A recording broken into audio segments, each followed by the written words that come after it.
during this past week in each of the other 3 synagogues I served in my career, in Pittsburgh, on the main line of Philadelphia, and in New Orleans. During this past week, depended on the location, on which day, we would have an interfaith Thanksgiving service. The key fact to remember that's different about Baltimore and just about every other place on the planet is that each of those synagogues was surrounded by churches. The numbers play out a little different in our corner of Baltimore, even as we acknowledge that our members live throughout the region. In Baltimore, maybe the version of that bridge building service was what has now become 4 years of a Shabbat dinner with suburban Orthodox congregation across the parking lot. Something, let's remember, that was unimaginable from the late 50s when suburban Orthodox was founded until the last several years, actually. On some level, I miss those symbolic services, but on another level, they made the most sense when everyone was living entirely on top of one another. In fact, my congregation in Philadelphia was actually in what had been the parish school for the Catholic Church, who you had to drive by the rectory, actually, to get to the synagogue. The church was around the corner. We were all right on top of each other. With that in mind, and I haven't asked Rabbi Silber of Suburban Orthodox this, with that in mind, I think I made history a week ago. Because a week ago, I taught at Suburban Orthodox. Even more hard to imagine than sharing a meal together, a product, I think, in part of those meals together. Now, to be thoroughly honest, I didn't teach at an advertised program of Suburban Orthodox. Rabbi Silber and I taught at a program of part of the Associated's Young Leadership Development Program. But that said, it was an important step.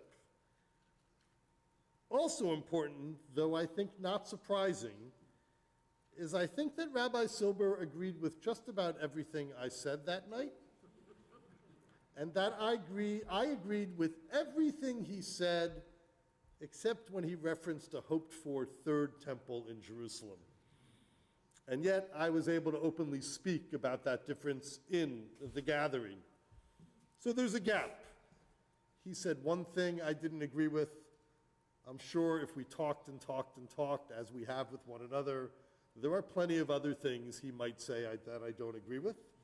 And I have no doubt that if I chose my words carefully or not, it wouldn't take long for him to disagree with things that I said, and he said so, in the abstract, if you will.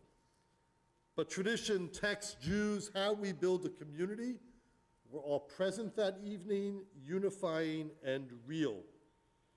Now, some might think, and have even asked me here and elsewhere, that the relationships between congregation and congregation, between those sitting next to each other in the pews at our Shabbat dinner table, some have asked me in each of my locations if those symbolic acts actually have any larger depth to them. The cynics in us wonder if symbolism, I guess, matters, and if words and moments matter. I would say that that teaching together is a small product and a building block of bridges beyond just a dinner.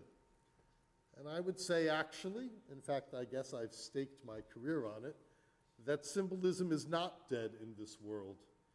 And the acts of publicly coming together and breaking bread or sharing in a gathering actually have some real depth together, one with the other. I think the Baltimore Jewish Council, which on some level could be called a symbolic piece of coming together to build community and work towards shared goals, could be seen as a frustrating piece of symbolism, maybe window dressing.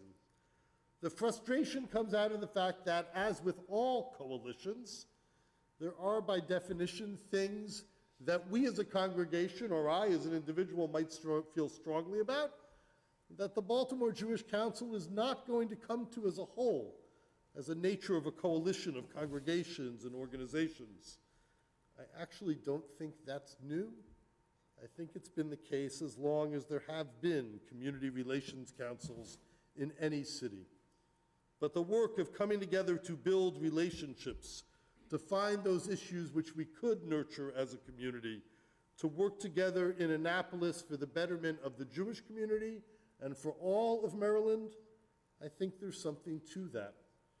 The increased awareness of anti-Semitism, sadly, and of security over the past month is also crucial to the work of the Baltimore Jewish Council, work that we do together. Now, as some of you may remember from prior Thanksgivings and holidays, I have long been intrigued by a prayer book, which I quoted early in this service with that wonderful coined word, hardihood. I didn't do a search to see if it shows up in anything other than this one book as a word. But the book is The Faith of America, a book written largely in 1951 by Rabbi Mordecai Kaplan, the founder of Reconstructionist Judaism, and J. Paul Williams, the noted church musician of the day.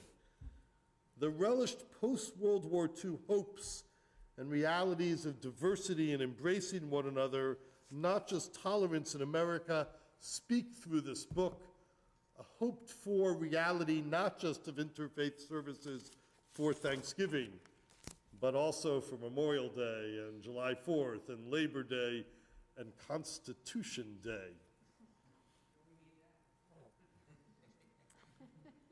In another prayer for today, Thanksgiving, or this weekend, Thanksgiving, the prayer book offers, diversity itself is the pattern of America, the very stuff and color of its fabric. To reap the full benefit of that diversity, we should seek to know more about the experiences and qualities, hopes and achievements of the many kinds of people who have made America.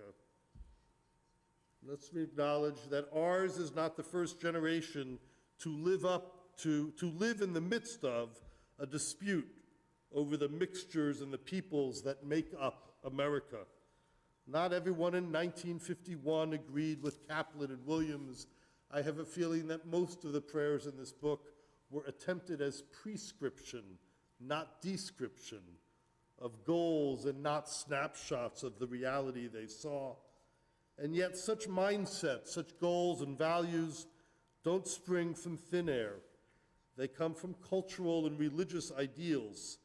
They are influenced, for better or worse, from government leaders and other societal opinion makers.